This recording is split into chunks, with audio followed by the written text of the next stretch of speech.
katika mafasid, mambo mabaya yanayobebwa na maandamano, wanasema ulama, kuna jambo la kwanza, almafasid alamniyah walijtimaiyah, kuna uharibifu wa kiusalama na uharibifu wa kijamii. Hili jambo linaletwa na maandamano. Uharibifu wa kiusalama na uharibifu wa kijamii unaletwa na maandamano. Wanasema katika uharibifu wa kijamii na wa kiusalama ni za'za'atul istiqrar, ni kutikisika utulivu uliopo. Kad tatahawal almudaharat, maulama wanasema maandamano wakati wowote yanaweza yakabadilika ila amali shaqbin wa unfin, yanaweza yakabadilika yakaenda katika matendo ya fujo na matendo ya ukatili, tuaddi ila iraqati dimaa, matendo haya yakapelekea kwenye kuzimwaga damu, wa intihaki al-a'rad, na kwenye kuzivunja heshima, wa ta'attul al-ibadat, na kwenye kuziharibu ibada. Maulama wanatuambia miongoni mwa maharibifu ya maandamano ya kiusalama na kijamii ni kwa maandamano yanahatarisha utulivu wa watu. Wakati wowote maandamano yanaweza yakabadilika yakawa fujo, maandamano yakawa ukatili, yakapelekea kumwaga damu pasi na hatia, yakapelekea kuvunja heshima, bali hata kusimama ibada. Billahi alaykum, na hapa kwa Allah, hebu angalieni nchi ambazo zilifanya maandamano ni sehemu katika siasa zao au ni sehemu ya njia za kudai haki. Angalieni baadhi ya nchi za Kiislamu zilivyoharibiwa na maandamano haya, mpaka leo hazitawaliki na mpaka leo wanajuta yaliyotokea. Na maulama hawa walitoa tahadhari hizi kwamba hii mifumo si yetu, ni mifumo ya makafiri, msilete mambo haya katika miji ya Kiislamu, yatawaangamiza hayo.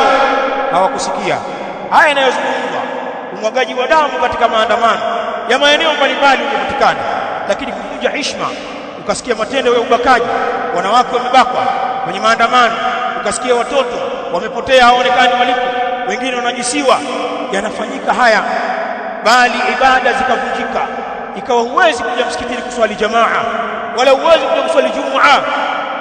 Kwa sababu hii fujo zikiingia, hakuna ibada, hakuna kusoma ilmu, madarasa zinafungwa, ile kheri ambayo walikuwa wanaipata watu kwenye ibada mbalimbali za kukusanyika hukosekana, kwa sababu utulivu umeondoka. Haya ni katika mabalaa yanayoletwa na maandamano kwa upande wa usalama na upande wa kijamii. Lakini katika mafasid ya maandamano, almafasid aliktisadia, ulama wanasema ni uharibifu wa kiuchumi unaletwa na maandamano. Wanasema kupitia maandamano inapatikana intisharu fawda, kuenea fujo katika miji, wastighlalu kharijin an alqanun walmujrimin hadhihi tajammuat, na hii ni fursa wanaitumia wale waovu, watu ambao hawatii sheria, na wale watu wenye roho mbaya za uovu hutumia fursa ya mikusanyiko hii kufanya mambo yao. Mara nyingine si watu wote wanaotoka kwenye maandamano wana nia mbaya, pana wengine nia yao ni nzuri, watoke, labda mtawala amewaudhi au kuna haki zao hawapati, watoke tu na mabango yao mawili matatu, tunaomba hiki, tupeni kile, usitufanyie hiki, watatembea wenyewe kisha warudi.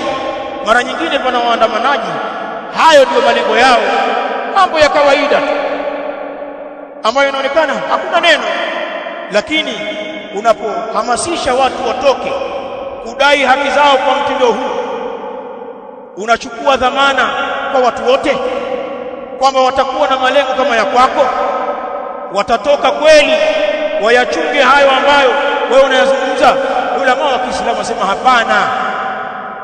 Unapowatoa watu kwenye maandamano huwezi kuchunga dhamana.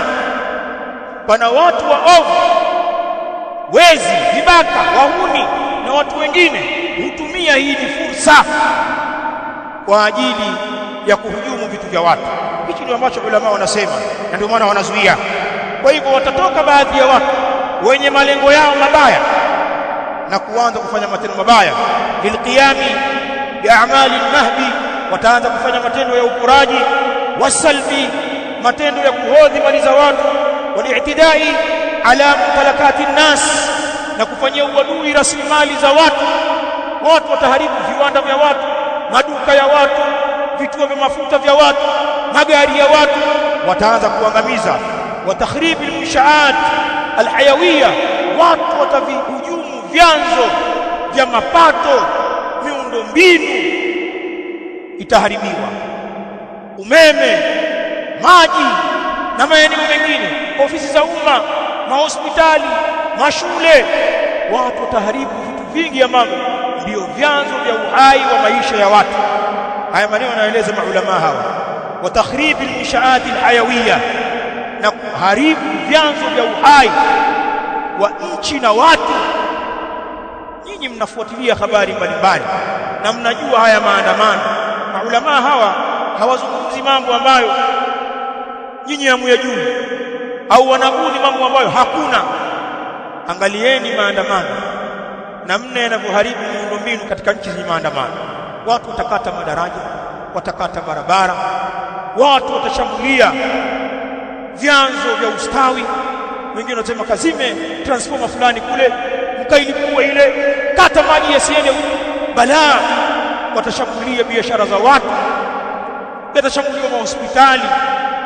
Kuna maeneo yalichomwa mpaka mashule katika dunia hii kwa sababu ya mudhaharat na lugha ya kudai haki. Fuatilia maandamano yaliyotokea Misri miaka hivi karibuni. Balaa lilitokea katika nchi ile kwa sababu ya maandamano. Lau si Allah kuwahifadhi watu wa Misri na kumpata mtawala mwenye mkono wa chuma aliyesimama kudhibiti jambo hili, ndio ile Misri unaiona leo, lakini ilikuwa imezama ile. Mbona mnajizima akili?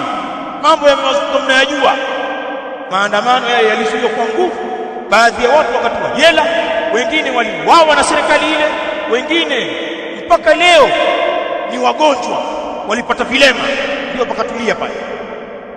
Kwa sababu gani? Yale mafsada yalionekana. Choma hospitali, choma shule, vunja madaraja, vamia biashara za watu. La, maulama wanaeleza kwamba haya yanapatikana kwenye maandamano kwa kupitia watu waovu ambao nyinyi ndio mmewakusanya. Lakini pia pana balaa zaidi ya hapo, shalal harakati iktisadia, pana kupoa kabisa shughuli zote za kiuchumi. Shughuli za kiuchumi zina paralyze. Hakuna mahala kwenye maandamano pana kazi za kiuchumi tena. Wengine wanaambia tukianza hakuna kuyamaliza, kiwasha kiwake kisizime. Ina maana hapo hakuna kazi, hakuna kuuza, hakuna kununua, hakuna kwenda kazini, hakuna kwenda kiwandani. Na mmeionja joto ya jiwe kidogo tu kwenye 29 Oktoba. Mliona Allah alituonyesha neema tulionayo katika nchi hii na kwamba tusijaribu kuichezea. Hebu angalia zile siku chache, kile kikaango na lile joto ambalo tulilipitia, hata wale ambao hawahusiki na yale madai ya wanasiasa, lakini jambo liliwakuta. Shari ya mambo yale yaliwadhuru watu wote. Sikwambii mambo haya yakiachiwa yakawa halali sasa, yakawa yafaa sasa, yakaungwa mkono, yakashabikiwa, balaa lake litakuwa kubwa zaidi. Mafsada mengine ya tatu ambayo ninayataja hapa, waliwataja maulama, almafasidu siyasia. Ulama wanasema ni uharibifu wa kisiasa unapatikana kupitia maandamano.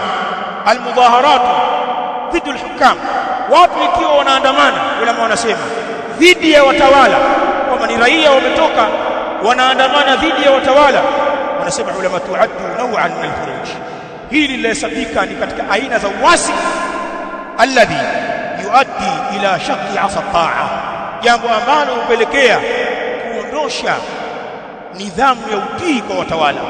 Na sisi ahlus sunna as-salafiyun ni msingi wa da'wa yetu taa kwa watawala, na pale watawala wanapokengeuka hawaondoshwi kwa fujo na mapinduzi. Mambo hayo yanawaangamiza watu wengi na hasa wanyonge. Ahlus sunna wameufunga mlango huu, mlango wa mapinduzi na kuwaasi watawala, hata kama ni madhalimu. Tunasoma katika mlango wa itikadi hapa namna ya kuwaondoa, si kuwapindua au kufanya maandamano.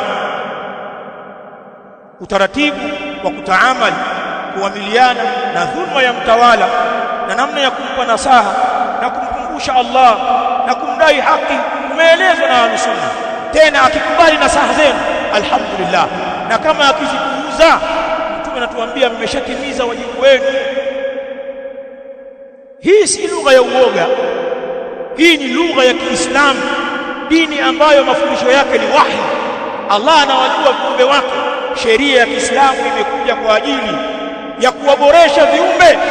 Hatuhitaji mwana falsafa wala msomi gani kufundisha namna ya kudili na watawala. Uislamu unafundisha sisi. Kwa hiyo mambo ya maandamano yanaharibu utiifu kwa mtawala na ni shari. Sisi hatuyafanyi mambo hayo, bali mambo haya huibua fitna nyingi na udhoofisha dola na kudhoofisha taasisi zake, bali kudhoofisha vyombo vya kiusalama vikashughulika na mambo ya kijinga badala ya kusimamia mambo ya msingi. Inawezekana usielewe sasa, lakini muombe Allah subhanahu wa ta'ala asikupitishe katika mabalaa kwenye nchi ambazo ziliyapokea mambo haya.